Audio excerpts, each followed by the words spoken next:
আমার তো বাবাই নেই, আমি অনেক ছোটোবেলায় আমার বাবাকে হারিয়েছি। তো ভালোবাসার কিচ্ছু জানি না, ভালো খারাপ আমি তো আমার রেপ্লিকা খুঁজে পেতে পারি না ভালোবাসার জন্য। এবং মিষ্টি প্রেমের গল্পের মধ্যে তেতো ঝাল নুন টক সমস্ত কিছুই থাকে, কারণ এর অর্জুনদাও খুবই চুপচাপ একজন মানুষ।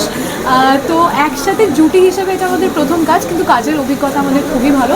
আমরা দুজনেই চেষ্টা করেছি খুব ভালো করে কাজটা করার। এবার দর্শকদের যতটা ভালো লাগছে এটাই আমাদের কাছে পাওয়া। দীপ্তঙ্গিমাদি, তোমার ব্লগিং আর তোমার ট্রাভেলিং তার সাথে তো প্রফেশনাল, কেমন ম্যানেজ করতে পারো এই তিন থেকে নিয়ে? আমি জানি না, আমার কাজ করতে খুব ভালো লাগে এবং আমি সবটা একা সামলে নিতে পারি। কী করে আমি পারি আমি জানি না। আমার নতুন একটা শাড়িরও ব্র্যান্ড আমি লঞ্চ করেছি, তো সমস্ত কিছু আমার ভালো লাগে। আমার 24 ঘন্টায় 24 ঘন্টা কাজ করতে ইচ্ছে করে। খুব মিষ্টি ব্র্যান্ড, মানে খুব মিষ্টি প্রেমের গল্প তো এটাকে বলা যায় না, সব রকমই রয়েছে। তো এটা নিয়ে যদি কিছু একটু দেখো, প্রত্যেকটা প্রেমের গল্পই খুব মিষ্টি হয় এবং মিষ্টি প্রেমের গল্পের মধ্যে তেতো ঝাল নুন টক সমস্ত কিছুই থাকে, কারণ সম্পর্কে শুধুই মিষ্টতা পাওয়া যাবে বা শুধুই ভালোটা আমরা এক্সপেক্ট করতে পারি না, কারণ দুটো আলাদা আলাদা মানুষের নেচার খুব আলাদা আলাদা হয়। মানে আমি তো আমার রেপ্লিকা খুঁজে পেতে পারি না ভালোবাসার জন্য, তো সেটা কতটা আমরা অ্যাডজাস্ট করে উঠতে পারছি এবং প্রত্যেকের জন্য আমরা কতটা কম্প্রোমাইজ করতে রাজি সম্পর্কটাকে টিকিয়ে রাখার জন্য, তার সাথে পারিপার্শ্বিক পরিস্থিতি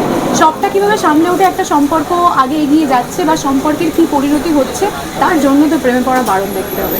সরি, তোমাকে বুঝে না, প্রিয় দেখতে হবে। আমার মনের মধ্যে প্রেমে পড়া বারণ এমন করতে ঢুকে আছে, আর দর্শকও এমনভাবে বলতে থাকে প্রেমে পড়া বারণ। তো এটা থেকে এটা তো কোথায় আড্ডা টাইমসে কেউ আছে প্রেমে পড়া বারণ 2 আসছে কি জানিয়ে দাও প্লিজ। আমরা তো এখানে ঝিনুককে দেখতে পেয়েছি। ঝিনুকের জীবন একদমই সরল সরল ছিল না, খুবই স্ট্রাগলের মধ্যে ছিল। কোথাও গিয়ে তুমি ঝিনুককে রিলেট করতে পেরেছো? দেখো, ঝিনুকের চরিত্রটার সাথে আমার খুব একটা মিল একেবারেই নেই, আমি সেটাই বলবো। কারণ ফার্স্ট অফ অল ঝিনুকের বাবা আছে, আমার তো বাবাই নেই। আমি অনেক ছোটোবেলায় আমার বাবাকে হারিয়েছি, তো বাবারও ইমোশন আমি কোনোভাবে রিলেট করতে পারি না। কারণ আমি যখন 1.5 বছর আমার বয়স ছিল, আমার বাবা মারা গেছেন। তো কেউ যদি আমাকে জিজ্ঞেস করে তোমার বাবাকে কেমন দেখতে ছিল, আমি হয়তো বলতে পারবো না। আমি ছবিতে যেভাবে দেখেছি আমি সেটুকুই বলবো। আচ্ছা, তুমি তো তোমার কাছে ভালোবাসার ডেফিনেশন কি? ভালোবাসার কিচ্ছু জানি না, ভালো খারাপ।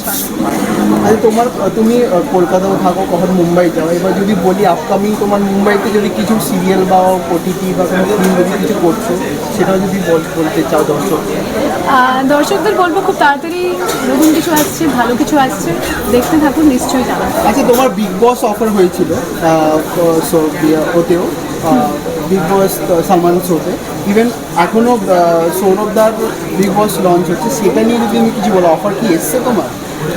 আমি এই মুহূর্তে আমার অ্যাক্টিং ক্যারিয়ারে ফোকাস করতে চাইছি, কারণ এটাই করতে আমার মনে হয় কোথায় আমি এখানে এসেছিলাম।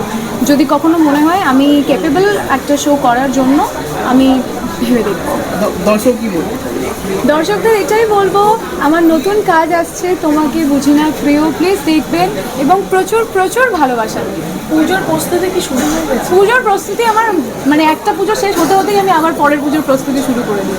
কী জামা পরবো, কী লুকে রেডি হবো, কারণ দুর্গাপুজো আমার জন্য বিশাল বড় একটা ব্যাপার। আগে ঘুরতে চলে যেতাম, তখন মনে হতো যে দূর ভালো লাগছে না, পুজোয় প্রচুর ভিড় হয়। যত বয়স হচ্ছে মনে হচ্ছে না না, এটা হারিয়ে ফেললে সময়টা নষ্ট করে ফেলছি। আমি পুজোয় মানে অ্যাকচুয়ালি যেটা আমার জায়গা, আমার সেখানে থাকা উচিত। এবং এবছরও হয়তো আমি মারপিট করেও ছুটি নিয়েও কলকাতায় আমি আসবো। পুজোয় কাজ নাকি রিল্যাক্স? পুজোয় কাজ করব, ডেফিনেটলি কাজ করব। আমি বছরে প্রত্যেকটা দিন কাজ করতে চাই, একদিনও এমন যেন না যায় আমি বাড়িতে বসে থাকি, কাজ করতে করতে পুজো এনজয় করি। টলিউডে অনেক সিরিজে তোমাকে দেখেছি আমরা, এবার তুমি গেছো মুম্বাইয়ে, তো সেখানে আমরা সিরিয়ালসে তোমাকে দেখতে পাচ্ছি। এবার সিরিজে কবে আসছো? আশীর্বাদ করো, ভালোবাসা দাও, যদি ভাগ্যে লেখা থাকে তার সাথে আমার পরিশ্রম যদি থাকে, নিশ্চয়ই ভালো কিছু করতে পারি।